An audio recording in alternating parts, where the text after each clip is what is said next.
And we're talking today with my grandmother, Anna Elizabeth Nielsen Jensen. Glad to have you here, Grandma. Thank you. Okay. Grandma, when were you born? In 1881. So that makes you how old now? Well, it makes me 98. Then in October the 23rd, I'll be 99. 99 years old. Now, where were you born, Grandma?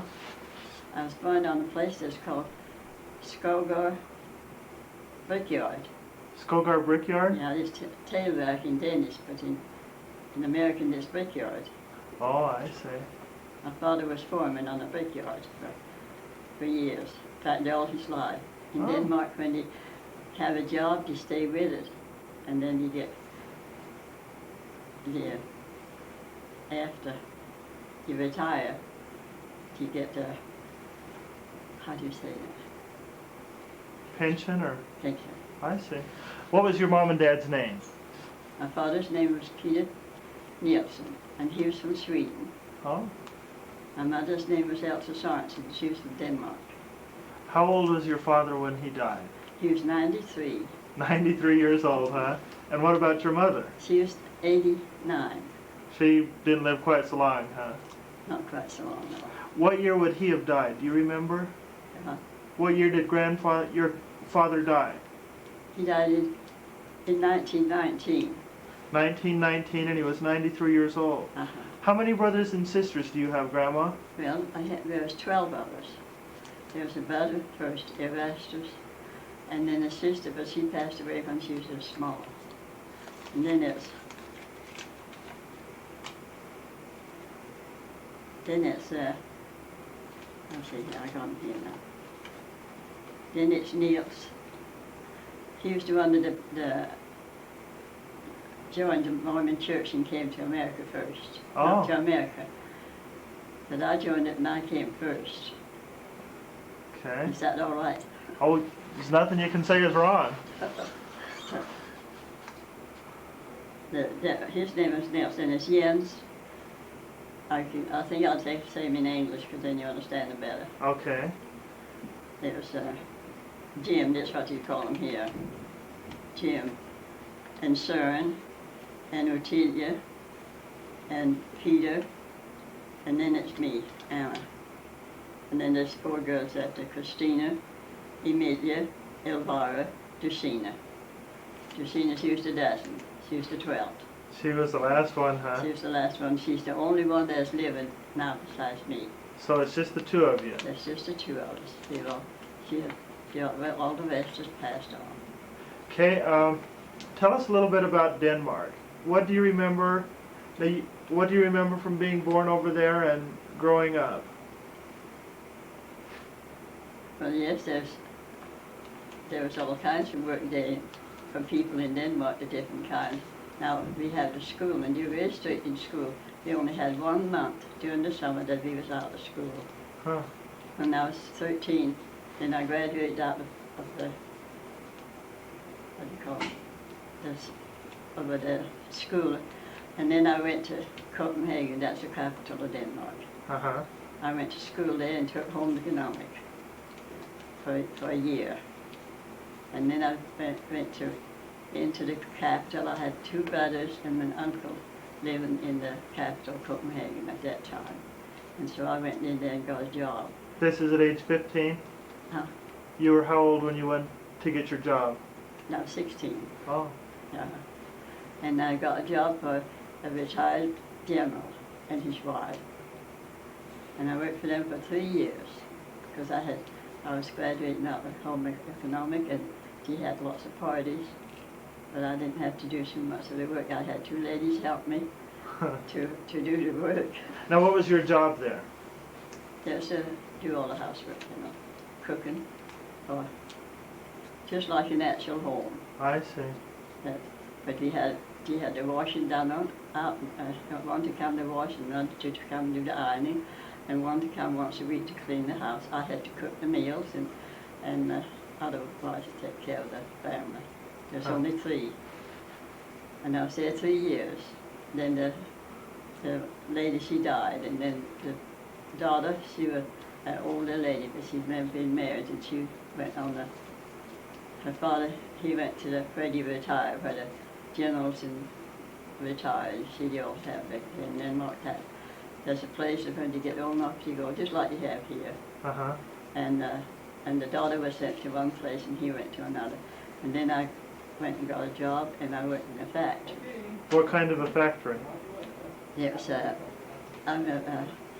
yes, factory for clothing. I made for men's clothing. I made a vest first. Oh.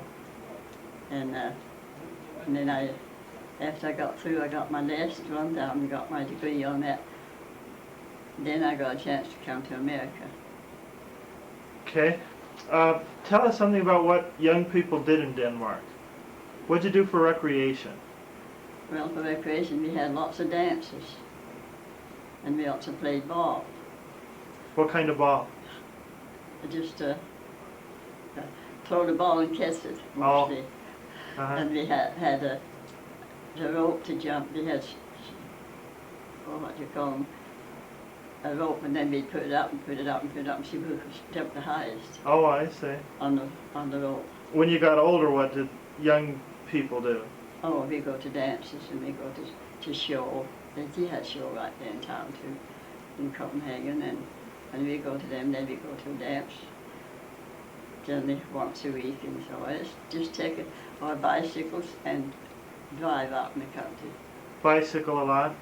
Bicycle. Copenhagen was all bicycles. Oh, is that right? You get to see there's a stream of water that went through the town, Uh-huh. and you had to raise a bridge to let the bigger boats in, and then you had to wait. And if you see a picture of it, all you can see is bicycles in the street on both sides waiting to get through. Huh. We were always on bicycle on Sunday when my day was off. Then I would, my brother and myself and a couple others, we just take to the bicycles and out and go along the lake, clear up to the upper part of the country there. I can't think of it, but can't think of the names too well, but in it now. But anyway, up and just about even. Then Sweden was right across there from where we could go there. And there was military buildings up that way, the soldiers, you could see them march. Mm. And he had it in town, the soldier was marching in town, lots of, had all kinds of pictures in town. Okay. You decided to join the Church of Jesus Christ of Latter-day Saints. Yes. Tell us how you got converted and introduced to the church. There's my brother, he joined it first. And then this fellow, the missionary, that converted him. Well, of course, when he first joined the church over there, he wanted to come to America. That's what they did at that time, all of them, you know. Uh-huh. And so he says, well, he would, if I would go, well, then he would pay my way over, and then I could pay when I got here. So he figured all out. I only had about 3 weeks to get ready. I went home to the folks. He lived in Iraq. It took me a whole day. I'd get on train 9 o'clock at night in Copenhagen, and then I'd be home the next morning at night. Huh. And then I had to go by the mail carrier. He had a wagon, and he took mail for 3 miles. Then I had to get off there, and then I had to walk 3 miles to get home. Huh. So I went home and talked to the folks about it, and I asked him about it. My father says, Anna, he says, you're old enough to make up your own mind. If you like to go, you go, he says. Is that right? And Mother says, I have friends that I know here. I wonder if you'll ever find them over there, because he went to America about 30 years ago, she says. The first Mormons that put their come over here, he went with. How did your mom and dad feel about the Mormon church? He felt all right about that. They didn't say anything. The Lutheran church I belonged to, you know, and that's really, there's a good deal on the same deal. Mm-hmm. And he said, well, it's up to you. Father says, you're old enough to make up your own mind. We're not going to stop you. Okay, was it hard to say goodbye to your family? Yes, I told him, well, I'll go up over and see, I'll try it. But I'll be back in about 5 years to see you. And now I've been here for 90 years. Haven't been back yet. Is that right? Yes, but I always write to him. I write letters. I've got 4 or 5 of them now I write to. But they all passed away except that one sister. Huh. Because I got lots of nephews and nieces over there. I write to 4 of them. What are their names? Well, there's different names, you know. Well, my sister's name, her name is Valerie, and the other sister's name was I can't think of what it is. Christina. And one was Simonson. Uh-huh. Yeah, I've got that on our sheets. Well, what was it that converted you to the church? Did the missionaries teach you and you join immediately, or did it take some time? In Copenhagen, they had a big hall there where they had meeting every Sunday and Tuesday and Friday in the hall. And I went to the meetings to listen to them. And then my brother, the missionaries, that was the big point for the president of the whole mission. He had his room there in Copenhagen. Oh. That was the main part. And so they'd come over to my brothers, and then they'd talk to me, because I couldn't see there was anything wrong with that. And I had my, what is it called now? There's 3 of us girls. There's 3 of us girls together all the time. The one was my second cousin, her father, and my mother was cousin. So we decided to go and have our fortune told. Uh-huh. And we went to a fortune teller, and she told my niece that she wouldn't go very far. She looked at me and she said, "You'll cross the biggest water." She says, "You'll cross the big waters." Is that right? Yes, what she told us.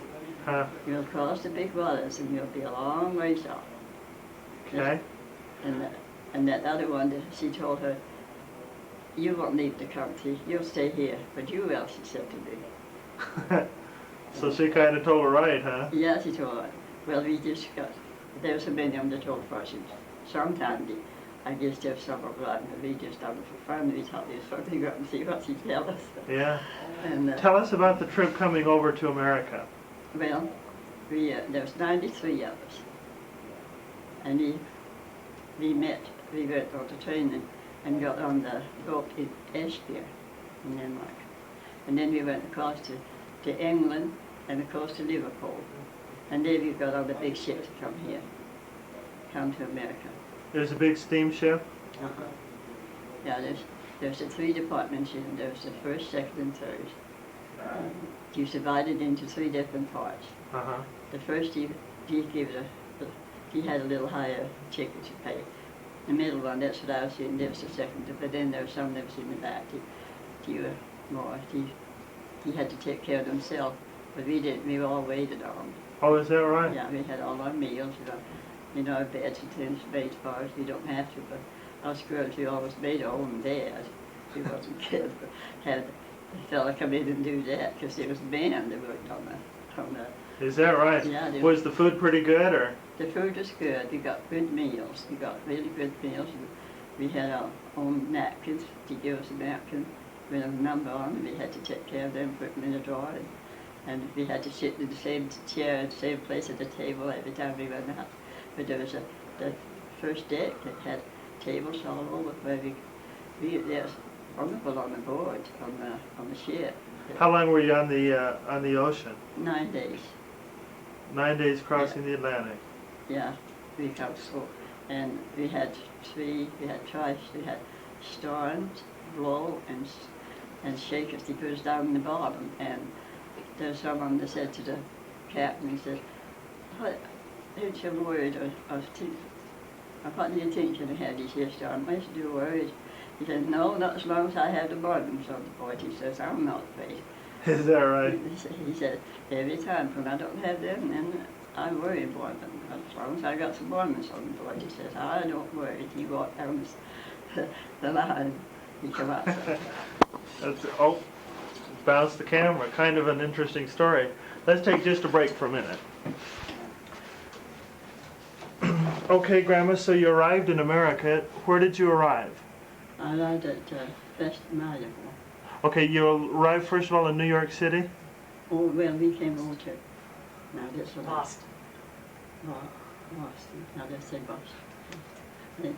Anyway, we come into Port there. Talk up. And then we came to Ogden. We came outside street west to Ogden. How did you come to Ogden? On the train. We all come on trains. We had 2 cars. What were the trains like in those days? Well, they're just like you are now, as far as I can remember. Comfortable and... Yeah, they had the seat in, and it was just like you are now. Maybe a little bit different now in seat, but not to bother. They were the steam engines in those days? Oh yeah. He came by steam from back there. He went clear through to Ogden, and then he stopped. And then some went north, and some went south, some went east, and some went west. Uh-huh. Well, I went to Logan. I was going to Preston. It's up the line, and there was just one brother. There was C.D. Kjelstad. He was a missionary. He had been over. Was over the Danish, Swedish, and Norwegian in being president. What do you call it here? Anyway, he was the one that there was a main LDS on them 3 states or 3 countries. Well, he was 80 years old. Oh, was he? He was over 80, 82 or 3 he was. And he was coming home. And he lived in Logan, and there was only him and I in that train, in that room being seated. He didn't have long ratios. It's just there would be 3 on this side and 4 on this side, 4 on each side. That's all. They knees, but they go together, and then there's another door. You just had the rooms. It's not like they have here. Oh, compartments. Yeah, the compartment. There'd only be 3 on each side. I see. And here and there, there's. Now, did you speak any English when you came over? No, I didn't know anything about it. You didn't know how to speak the language a bit, huh? Not a bit. Did that scare you? No, I don't suppose it did. Coming to a new country, not knowing the language, and... But you know, the fellow there's on a mission over there, he was Danish. His parents was here, and you were Danish. You could speak it. I see. And his wife, she was 3 years when she come here with her family from Denmark, but she knew a little bit, but not too much. But we got along just fine. Great. Now, how much did the whole trip cost you?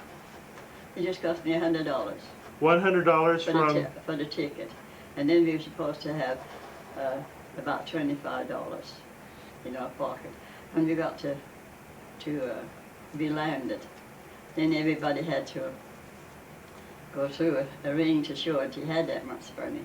Well, there was lots of them that didn't have, and I let them have $15 of my money, and you go, I don't know how many that went through with what they had. When they got through, I didn't give me my money back. They didn't give it back? Yeah, he gave it back to him. Just the missionaries taking care of it. I don't know why the missionary didn't. Maybe he didn't have it either, but he bought 15. I had about $50 with me. Oh, I see. And a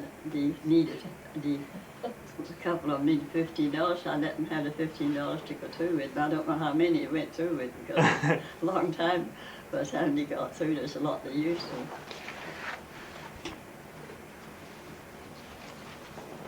Okay, now when you arrived in America then, who did you stay with? I was going to tell you about the old fella. He was the one that confirmed me. There's a fellow from down below Salt Lake that baptized me. His name was Larson. Lehigh, I think he was. But C.D. Kjelstad, he was a high priest. Anyway, he's in the general authorities. He was the one that blessed me. And there was him. There was just him and I alone in that cell when we come up there. And he went to Logan, and then he got off there and he told me, wished me good luck and everything else. He was a nice old fellow. And then I was all alone in the bus. I got depressed. You got depressed? You got depressed, and I was also the only one that come in on well, there was a few others in the other part of the train, you know, but I was in that room all alone. When you arrived in about France? 11 o'clock at night. And who met you at the train? Well, it was a brother of the one that I was in on a mission, because he could speak some Danish. Uh-huh. So he come. So he says, we had 20 miles or 25 miles to go. He said, are you too tired to travel? If you are, we'll go to the hotel and stay for the night. I told him, no, I wasn't. So we got in the wagon, horses and going wagon, up and down. And Lord, if I'd seen him in the daytime, I don't know if I'd have tried it. But it was down one way, up another, and oh, right. There's rocks here and rocks there. Just bounced you to pieces, huh? In there.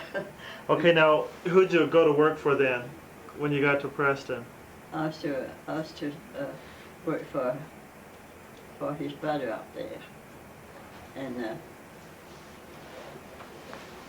And I don't know if I was telling that, I guess I should, but anyway, he played a bad deal on me. His wife had passed away, and he was alone, and he wanted to marry a girl, and so that's why his brother thought that I'd just be all right for him. Oh, I see. And so, because he didn't tell me anything about that then. And he had a boy that was, when there was 16, the oldest, two boys and then 2 girls. And let's see now, there's 5 children. There's 4 girls and 2 boys. And the oldest of them was 16, I think he was, from there down. But the girl, she was 14, and she was old enough to take care of the house. She would have only had. And you were how old now when you emigrated? I was 22 and a half. Okay. When I emigrated, yeah. She was just had a room with a house with 2 rooms in a little shanty on the back. Well, there wasn't any more work there but what you could do, so about 2 weeks after I was there, then he told me that his brother said I was to marry him. And I told him nothing to do, and I didn't come to get married. I had a friend home. I had 3 of them home that said, when you come back, well, I'll be ready for you. Is that right? I didn't tell him that because the boys back home we had lots of fun. So I told him, no, I didn't come to get married. So he says, well, I can't afford to pay your house for housework because I have enough to do that. And I told him it's all right. So then I went up to the lady, to the wife and family of the one that was on a mission. He had 11 children. The oldest was 19, and they was down to about, the youngest was about 3. Uh-huh. So I stayed there for a couple of weeks, and then I got a job with the fellow's brother-in-law. His wife, she wasn't very well, and he always had hired help. And so I went over there in November and stayed till May. He was milking about 20 calves, and also washed the calves in the sea and out in the field. When I think about it now, I don't know that I ever went through it, but I did. I had to go down to a little room. He had the calves in it, the big calves, and take the water from the house, carry it down, and by the time I got through with him, instead of being warm while he was putting the ice, had the big calves to clean. And he had to separate in the house because it was freeze. And he had 3 little girls, and was expecting another one, while she's really sick all the time. So I had a good job. I had all I could do. But then I slept upstairs, it was out to the north, and there was no heat up there. And I slept on a mattress on the floor. So I was awful happy that I had some of my Danish wool clothes with me, so I could put them on when I went to bed and sit the other way. So you didn't freeze, huh? Yeah. So I finally got through it all, and then I got to Preston in the spring. I got a job with a family down there that someone else had been working for. So I worked for them for 2 months, and then I got in the factory.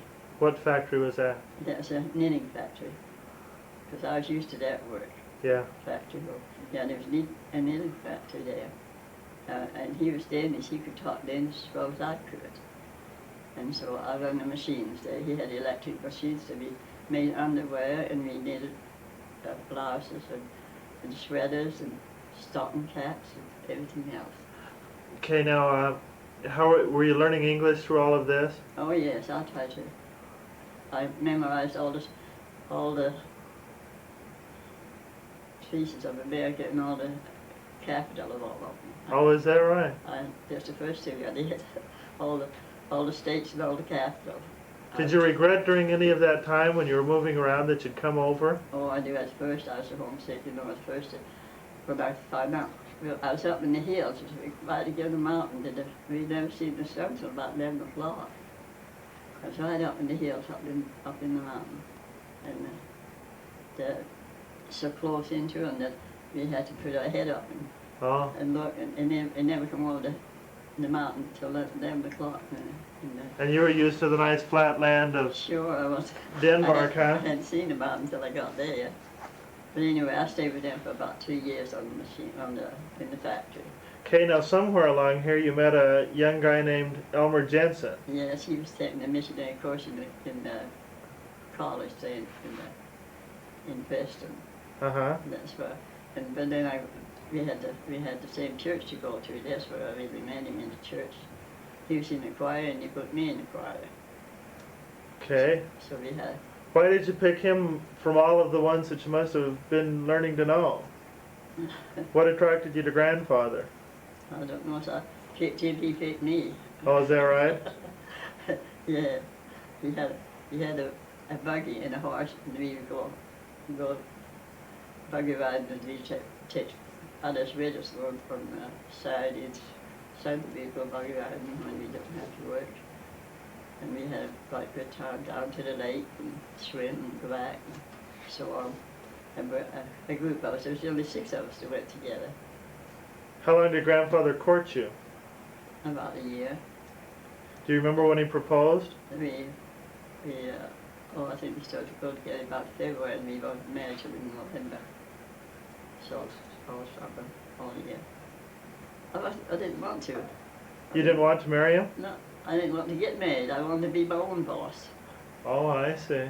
I wasn't in a hurry about it, but because I think I was about older than any of them. They found it and got married when he was 15 and 16, right?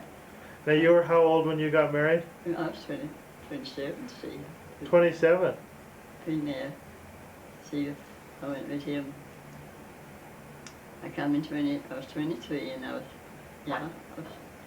27 when I got married. Do you remember how he proposed to you or where it was? No, I don't remember that now. We talked about different things and so on. Okay, when you got married, where were you married? In the Logan Temple. We went to Logan. That's the closest temple. Yeah. That's a Baptist temple. When did you move up to Idaho? Well, I was in Idaho all the time. Oh, I'm sorry, Preston. When did you move up towards the Rexburg area and Burton? After we'd been married a year. Not quite. Preston, we was in Preston. He had a farm in Preston, 125 acres, a dry farm. Uh-huh. Him and his mother, and one of the brothers. And then he had a home in town where he lived with his brother. Had a home in town there too. And but then he was taking a missionary course, and he was going on a mission at first. Then he had a brother to come home from Norway. He'd been on a mission in Norway. He had 3 brothers in Norway on a mission, and one of them spent 4 years there. Oh. See, that's why he was from Norway. And so that brother come home, and then he was just going to get the crop in, and then he was going on a mission. Well, he was only home about 2 months, and he died with pneumonia. And so then there was just him left. All the rest of them was married, and they had their own. There was just him to take over the farm with his mother. Let's take a break. Okay, so now he was running the farm with his mother. What made you decide to move up north? Well, then there was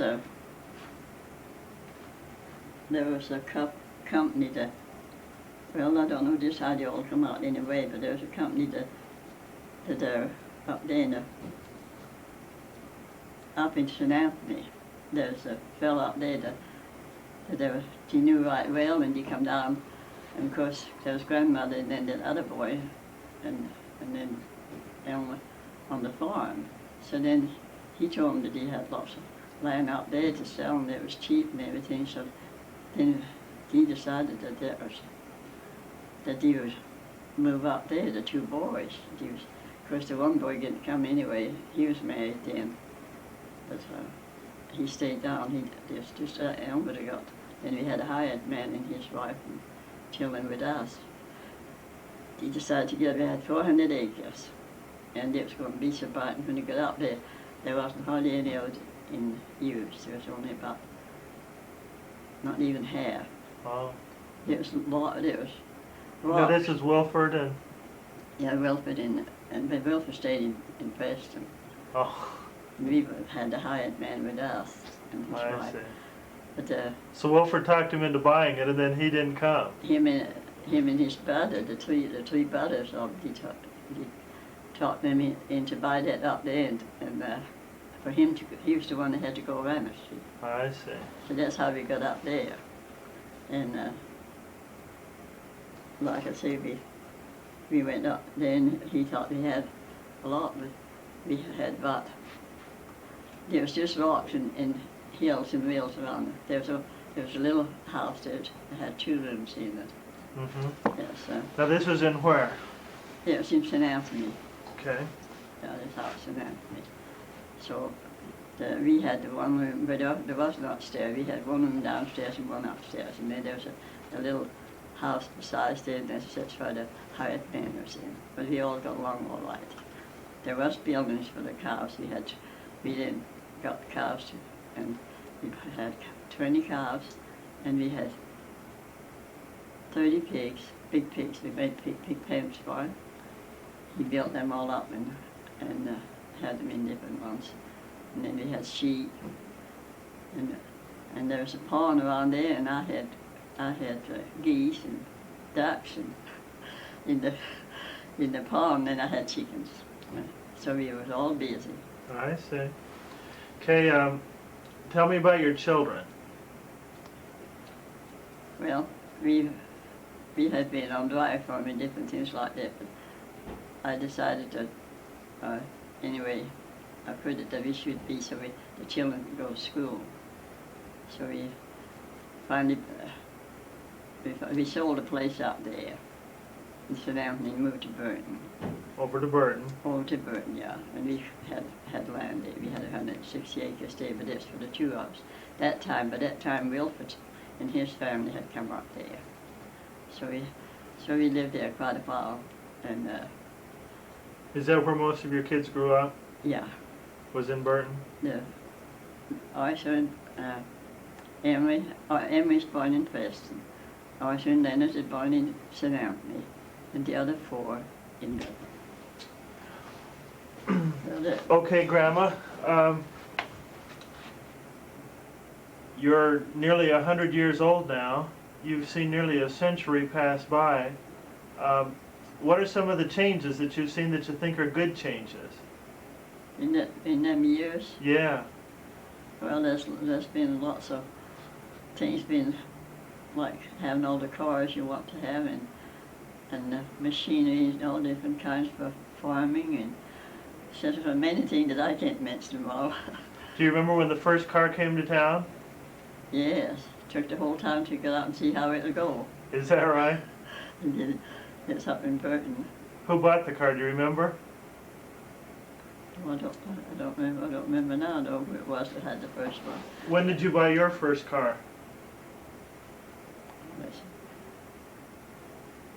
We bought our first car. I guess we didn't have it till we went to Burton. That's where we had our first car. And we had it. I can't remember now what year it was. Let's see. There's the year that I guess it's 28, because it hardly was just a year old when 1928? I think it was. I don't remember us having a car before that. What kind of a car was it? Do you remember? Yes, that's what we had that time. All of them was the same kind. A Model T? It was a T, a Model T, yes, with curtains, windows. Curtain windows in them, remember? Was it a truck?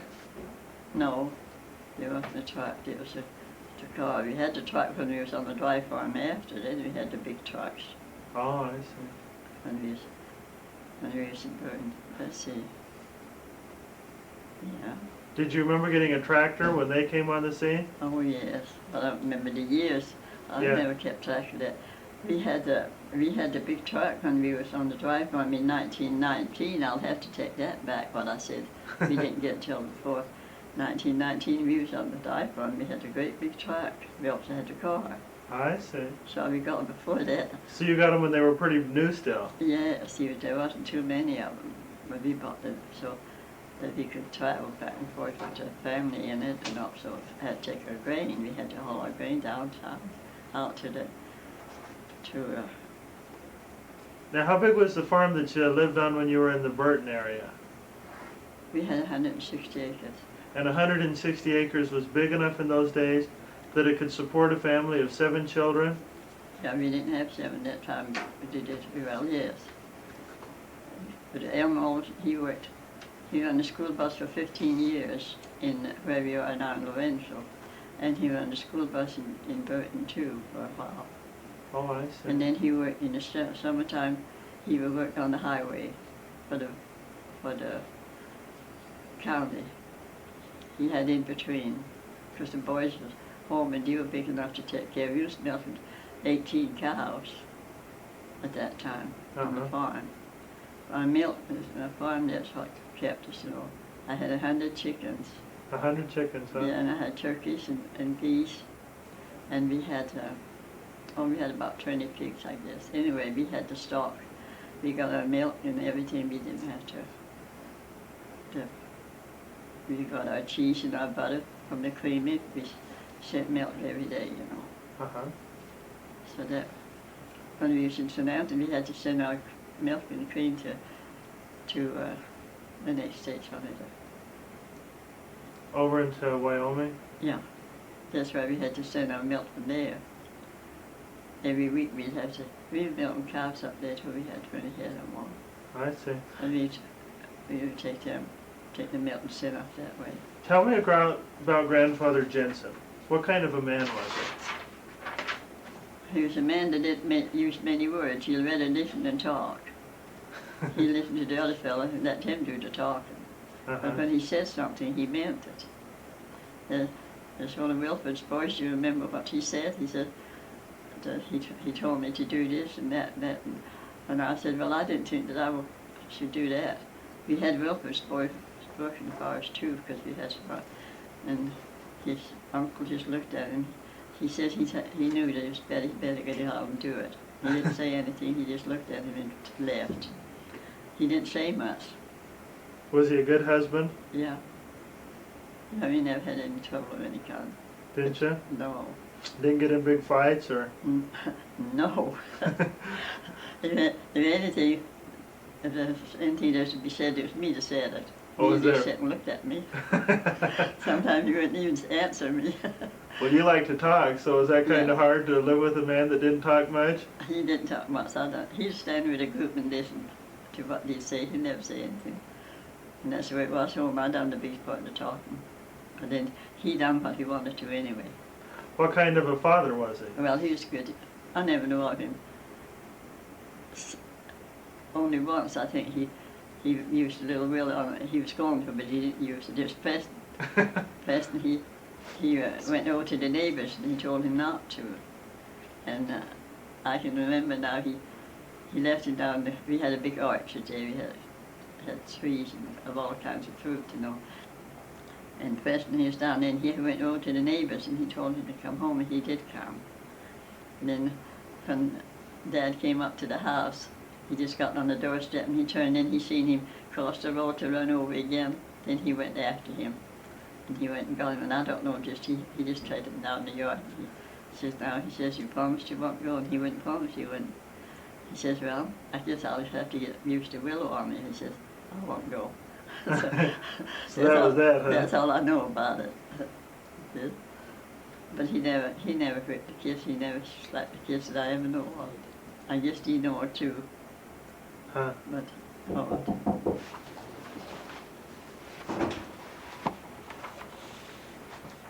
During the break, Grandma, you were talking with Mom and decided that you really didn't have a truck in 1919. Is that right? Yes, that's right. What was it? It was a great big wagon, you know, but it was pulled by horses. Oh, I see. It's just like the big trucks are nowadays, the box part of it. Uh-huh. But it was on wheels. Oh. And there was horses pulling it. But I've forgotten it. That's what I'd say. I haven't been prepared for this. I'm not. You're just doing wonderfully, Grandma, so don't think a thing about it. So that's Well, being 99 years old, you ought to have a pretty good-sized family by now. Yes, I figured it. I'll have 28 children. 7 children. Well, I have 28 in Grandchildren. in the grandchildren, yes. Pardon me. I I was going to say 28 kids is a lot. yeah, we had 7, you know, that's all. But then we had 28 grandchildren and 103 great-grandchildren. And all we can figure out is I have 7 great-great-great-grandchildren. Oh, just great-great-grandchildren? Yeah, 7. Okay. But great-grandchildren, there's 103. Is that right? See that you all married and have fair-sized family. Well, Grandma, tell us a little bit about what you think about the church, what it means to you and in your life. Yeah, well, it means a lot to me in my own life. I've always tried to do the things that we should do. We have always paid our tithing and to the church first. What about during the Depression when it was really tough? Well, we done the same. We all, the children did work out, and of course they all got married, but then Elma always had a job. And what we did first, we always took out the tithing first before we ever took anything else. Okay. There was one of the apostles, there was a party, I remember he told about that he says he just couldn't get his money to reach very far. And so one of the missionaries says, do you pay tithing? Oh, I couldn't afford to pay tithing, then I wouldn't have enough. So the missionary told him, pay your tithing first and see how you'll come out. So a long time after the missionary got back to that fellow, he says, I'll down what you say, my money reaches. I pay my tithing first and I've got enough for the rest. Huh. But that's what we've always done. We didn't have to be told to do it. Because my husband, he was one of the first Mormons. His father was one of the first Mormons in the territory there, and he always paid tithing and so on. That's what we always did, pay the tithing. And I do it yet. I get my checks and I pay the tithing first. Get my check for hay and for the different things I have on the farm. I pay the tithing first. Huh. What did you do in the church through the years? I've done so many things. I was president of the Relief Society, and I had a position in the church, a primary. Anyway, I've been primary mutual Relief Society, and I was Relief Society in Burton for. Not in Burton. I have 7 years. I was first counsel in Burton to Relief Society. In Lorenzo, I was president for 16. Uh-huh. And when I was to be president, well, then there's not so many. There's quite a few in the ward. So the bishop, he says, Anna, he says, we need somebody to teach the deacons. And I says, well, I shouldn't do that. This would be he says, I know it, but we haven't got any. And I know you can handle them. He said, now you take them from a mountain, we'll try to get some to check it over. And I had them deacons for 14 months. Is that right? He said, we can't find anybody better than you, he says, yet. And so I had him for 14 months. Now that boy Steve growing up, and he Some people knocking on the door, my boss and an associate, and they asked a story about, they pointed out that when you were born, Brigham Young was president of the church. And that when you immigrated in 1905, Joseph F. Smith was president of the church. Would you tell us the story you just told us about going to conference? Yes, the group they went to conference from the ward, but I went on a train. Andrew Jensen, he was in Denmark, and I got well acquainted with him while he was there. And he says, if you ever come to America and to Salt Lake, I want you to come and stay at my home. So I went down for conference. It was the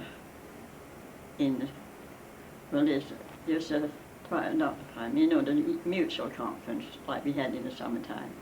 And I went down, I went to Andrew Jensen's to stay. And so one day, Joseph Fielding Smith, he lived right across the street from him. And so the day of I was down the day before, see. And the day of the conference, then Mrs. Smith's daughter, she came over to Andrew Jensen's place and to their daughter and said to her, we're supposed to go up in the park. I can't remember the name of the park now, I know it all. And help serve the people there here from the different states. So she said, well, I've got company. And I said, don't you stay home for me. I'm all right here. Her aunt and dad had just gone uptown for a little while. So she went home. Joseph Smith's daughter went home. About 10 minutes after Mrs. Smith, she comes, she says, we are not leaving you home. Get your hat and let's go. We have to catch the bus. And I went with them up there. We had to go on the bus quite a ways before we got out to the park. So when we got out there, the general authority was there, Joseph F. Smith, and I can't remember the other name now, I wish I could. But anyway, one of them, he was from Denmark, from not very far from where we were, was where we had to go for all our things in the different ways of business, you know. And we wasn't too far apart. So it was a surprise to me, I guess it was to him. Yeah. So I just stayed a little while there and visited with him. Then I asked him if I could go help the girls treat the people there, to give them cookies and things and something to drink. So she said, if I wanted to, I could, so I did. And so I was there till it was all over with, and then I went home with the Jensens too. And all the apostles were there? And well, the general apostles was. I don't know. Of course, it was the people that come in from the different states, you know, for the conference. But there was quite a few of them come from our state. And I think he was quite surprised to see me there. Yes, because I didn't come with them, see, he came in the group. Grandma, have you gotten to ever meet any of the other presidents of the church? Well, yes, I met, what's his name? The one that's first off. Do you remember? S.E. Taft Benson. Oh, you've met Elder Benson. Well, I'm partly related to him. Is that right? Guess that means I am too, huh? Well, his wife's brother married Elmer's sister. So, I'm closer related than you are. His wife's brother married Elmer's sister. Dad's sister. Aunt Sarah. Okay. Have you met, you mentioned President Heber J. Grant. Yes, I've shook hands with him. I done that in Liverpool. He was in Liverpool when we emigrated. He was in Denmark. He come to Denmark first, and he had his wife and 2 girls with him there. But he was the one that was taking part of the European mission, I think, to a degree. But he come to Copenhagen. I seen him, shook hands with him there. And then when we got to Liverpool, then we shook hands with him again. He wished us. Then he come to Preston, and I talked to him there. And he remembered me, and I didn't think he did, but he said, I was told when I had met him first, and he says, I think I know you, he said.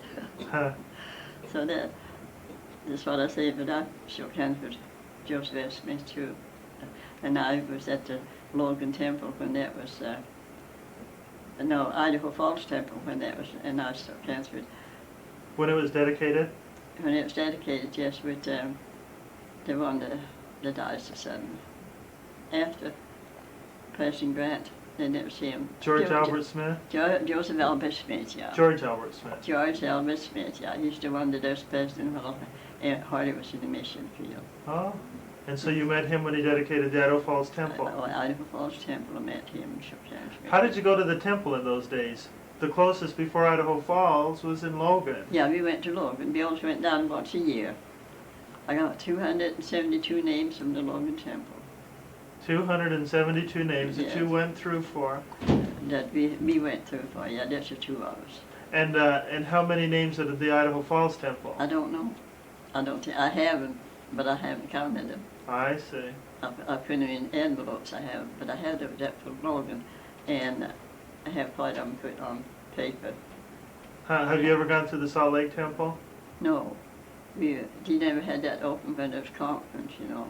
Oh, I see. And we haven't been down there. When we went on our trip, we come back from where we went to see the president when he went overseas. Where was that in New? The state we went to see the president. Just go ahead and say it. Colorado. Colorado, yeah. Okay. We come back that way, but the temple wasn't, we didn't get to the temple. Have you been to the new temples with the film presentation, like Ogden or? I haven't been to Logan, I've been in Idaho Falls. Okay. Because almost a good deal of them, you know, everything in Idaho Falls was open up. We've been going there all the time. I got pictures of it. Is there anything else that you remember that might be interesting to your grandkids and your great-grandkids and your great-great-grandkids? No, I don't know. I should have had my book with me, so I do have a lot of it written down, but my memory's not as good now as it used to be. Still pretty good. I get mixed up a little bit in the names. Can't remember them when I want to. But anyway, no, I think that's enough, don't you? Well, I'm not quite done. Now, when you were in Denmark, you rode bicycles and rode trains. Yes. And then you came over by boat, and then you saw the first car, and then the airplanes come into existence, and you've seen a man land on the moon. Yeah. You took a plane ride a few years ago. Tell us about that. Oh, well, it's just fine. It didn't bother me anything. Where did you go? I went from Pocatello, and he took us up to where was he took us? Boise. So you went over to Boise. Did it frighten you? No, I wasn't a bit frightened. We was there before we could think of it. I wasn't sick. You know, Mother, she was with me, and she said, "Are you all right, Grandma? Are you all right?" And I told her, yes, I was all right. The others, I don't know what about them, but I wasn't afraid. And I never got sick on the ship coming over, and there were so many of them there was, but I didn't. So you can travel pretty well, huh? Yes, I didn't get. Some of them claim will get sick on an airplane, but I didn't do that. They didn't bother me. Well, Grandma, there's so many things that you could tell us, and if we had the time and could think of the questions we'd ask, why don't you, this tape will last forever, what would you like to say to your posterity? Is there any lesson you'd like to give them, or some kind of counsel? Well, I'd like to tell them to be honest and not bite and all they do. Honest and upright. Yes, and also pay their tithing first before they pay anything else. And then they'll have money, then they'll have what they need. And then not do all these things that somebody else do. Or Would you like to bear be natural like we was in the olden days. Would you like to bear your testimony? Well, I could do that, I'm sure. I have tried to live like the Bible says for us to do, like He teaches us to do, and I'm thankful for my home and my family, and that I'm able to have my own home now at the present time, and have my family there with me. I appreciate all of that, and you're good to me. And I think that I believe in gospel as it's been taught to us from the beginning. And I hope that everybody else in our country will come out of this deal we're in now. And all my children grandchildren, great-grandchildren will serve the Lord and keep His commandments. And I say in the name of Jesus Christ, amen. Amen.